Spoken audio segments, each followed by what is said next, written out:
6 years after a hard-fought independence, East Timor is rife with poverty and unemployment. This despite sitting on a wealth of oil and natural gas resources under the Timor Sea. Asia's youngest country has been crippled by political instability with 2 changes of government, violent unrest and even an assassination attempt on its leaders.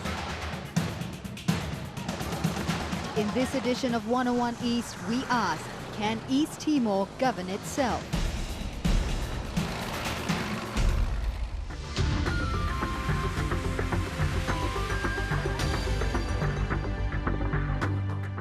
I'm Fauziah Ibrahim in Dili, the capital of East Timor. Once a Portuguese colony, then an Indonesian state, now East Timor is one of Asia's poorest countries. Recently, the government dipped into petroleum savings, usually reserved for East Timor's future, to subsidize the rising costs of rice and fuel. Some critics say that money is being misused. We speak exclusively to Prime Minister Xanana Gusmao. But first, Chan Tao Cho reports on how this country's natural wealth is as much a problem as it is a solution.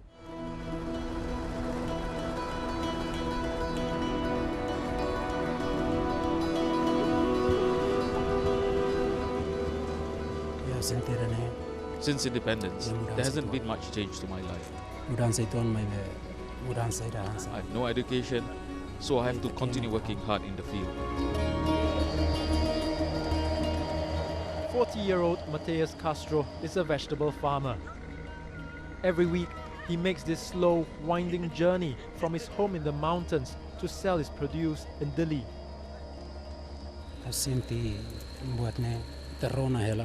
From what people say, East Timor is a rich country. We have a lot of money from oil and gas. But in reality, many of us don't feel it. We don't feel this wealth from our natural resources. On this trip to Dili, Castro feels wealthier than usual. He makes $36, about $10 more than average. The extra money will come in handy for his wife and 4 children. I don't bring home any money. I spend it all in the Dili market on basic needs, like rice, cooking oil, corn and beans. When the price of rice shot up in recent times, it really hit us. We were hungry. We could only afford the government-subsidized rice, but the supply is irregular. When there's none available, I can only afford to buy rice by the can. That doesn't last long. Sometimes we have nothing to eat. There are many people like Mateus Castro in his market, thankful for the government subsidies in rice and fuel prices. Now, while such measures ease the hunger right here and right now, they do little to build East Timor's future economy. To fund the subsidies, the government dipped into its precious savings from the country's oil and gas income, meant as a safety net for future generations. Called the Petroleum Fund, it has accumulated $3.5 billion to date. Only a fraction of its investment profits is supposed to be used for public spending. But the current government, elected last year, has taken a slice of the capital for the first time, bumping up the annual budget by some 120%. Opposition leader Mari ALKATIRI says the budget is unsustainable and will lead to corruption. His government set up the fund in 2005 when he was Prime Minister. They are going up and up until 800 million a year. It's a lot of money for a small economy. Second, how to manage this money. Third, transparency in the whole procurement system. There's no transparency at all. Our budget was very clear. When we asked for the money, we clearly stated what was it for. We've increased allocation of the budget to the agriculture sector. We've increased the allocation to of the budget to the education, the health, all the sectors that we felt it was important. They are subsidizing everything now. Also, of course, subsidizing rice. Even now that the price of the rice is really falling, they are looking to subsidize oil, fuel. The price is falling too. This is really a policy just to please the people. But pleasing the people may be what the country needs. World Bank figures show that under ALKATIRI's government, the number of people living on 88 cents a day or less grew to nearly half the population. Now it has been confirmed that because they were not spending enough in the right areas, we ended up with a crisis. The policy of actually saving all the money that comes from the oil and not spending in the non-oil sector is wrong, because that's the results are showing that more people are in poverty. Now, what are we here for if it's not to reduce poverty? Poverty is a long-term problem. The hard fight for independence from Indonesia, which invaded it in 1975, crippled East Timor's development. Pro-Jakarta militia left behind a trail of destruction on their way out when Timorese voted for sovereignty in the 1999 referendum. East Timor was brought under UN administration before formal independence in May 2002.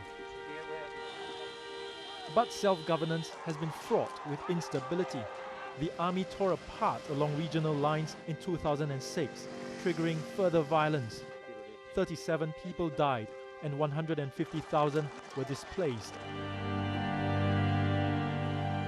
The predominantly Roman Catholic nation is desperate to regain stability.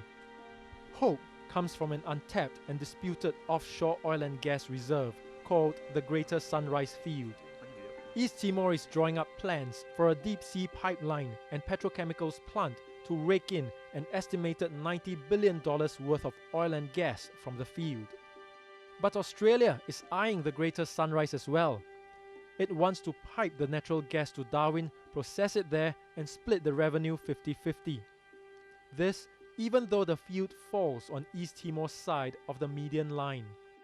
But Canberra lays claim to it, based on its seabed boundary with Indonesia, drawn when East Timor was still a Portuguese colony.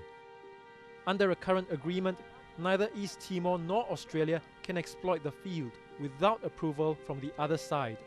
They have until 2013 to sign a development plan. Timorese NGO Luta Hamutok believes there is enough money in the country's petroleum fund to wait for the agreement to lapse. If we don't want to sign the war plan for the Greater Sunrise during the 6 years, that will be dissolved. That means we can negotiate about the maritime boundary, and we can send in our submission to the international law of this justice of court. However, East Timor, with its history of political turmoil, may not be able to provide a stable environment for the oil and gas industry. The industry is set up for a 20-year supply contract, and the people who buy the gas must have security of supply. It is a contest between two countries, but my bet is that when a powerful country aligned with powerful oil companies is competing with a small country with limited resources, in the end, the smaller country can never win. Timor-Leste is considered to be one of the poorest countries in the world, and my message is for countries who are much better off, and for companies that are making millions and millions of dollars, if not billions, to be a bit more considerate and think about those who are less fortunate in the world. The less fortunate include Matthias Castro, whose family lives below the poverty line. The river water he channels to his vegetable plot is full of nutrients. In his own way, he knows what it's like for the natural resources to benefit the land.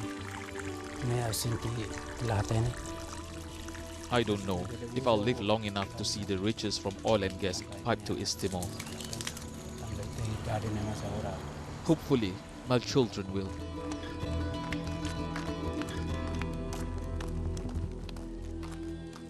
After the break, we speak with East Timor's Prime Minister, Xanana Gusmao. Stay with us.